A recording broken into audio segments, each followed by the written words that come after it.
Kingdom of Bahrain on Friday joined the UAE in striking an agreement to normalize relations with Israel, a dramatic move aimed at easing tensions in the Middle East.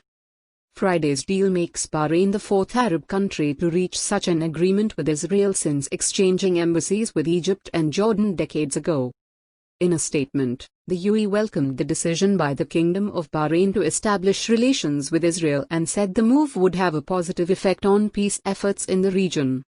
The UAE Ministry of Foreign Affairs and International Cooperation commended the move, expressing its hope that establishing relations would have a positive effect on the climate for peace and cooperation regionally and internationally.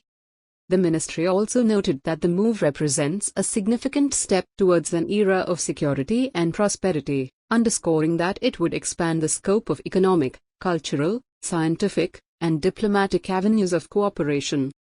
Earlier, U.S. President Donald Trump announced the breaking news that Bahrain has agreed to normalize ties with Israel. Thank you very much. Just a few moments ago, I hosted a historic call between Prime Minister Benjamin Netanyahu of Israel and King Hamad al-Khalifa of Bahrain. Both leaders expressed their condolences as well to the American people on this very, very tragic, horrible event that took place on September 11th. And they very much meant it. I want to thank them for that. There's no more powerful response to the hatred that spawned 9/11 than the agreement that we're about to tell you. You will hear something today that's, I think, very, very important for not only the Middle East, but for the world. In the spirit of peace and cooperation, both leaders also agreed that Bahrain will fully normalize its diplomatic relations with Israel. They will exchange embassies and ambassadors, begin direct flights between their countries, and launch cooperation initiatives across a broad range of sectors, including health, business, technology, education, security, and agriculture. This is a truly historic day. There had been 2 peace agreements with Israel in the last 72 years.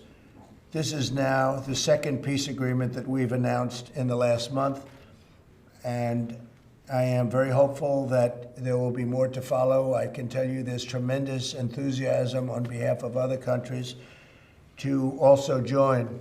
And we think ultimately you'll have most countries join, and you're going to have the Palestinians in a very good position. They want to come in. They're going to want to come in because all of their friends are in.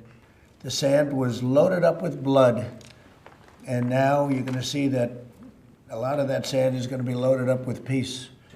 And this is just the beginning. A lot of things are happening, and they're happening very quickly. People want to be involved, and they want to be involved. For the first time, I think some of you have told me the first time ever that you've ever seen anything like this, where they're rushing into an agreement. They want to be involved. They're tired of fighting, as I said. They're tired of fighting, no matter how they are, no matter how great a warrior they are. And you have some great warriors. I know most of them. But it's time. Thank you all very much. Thank you, please.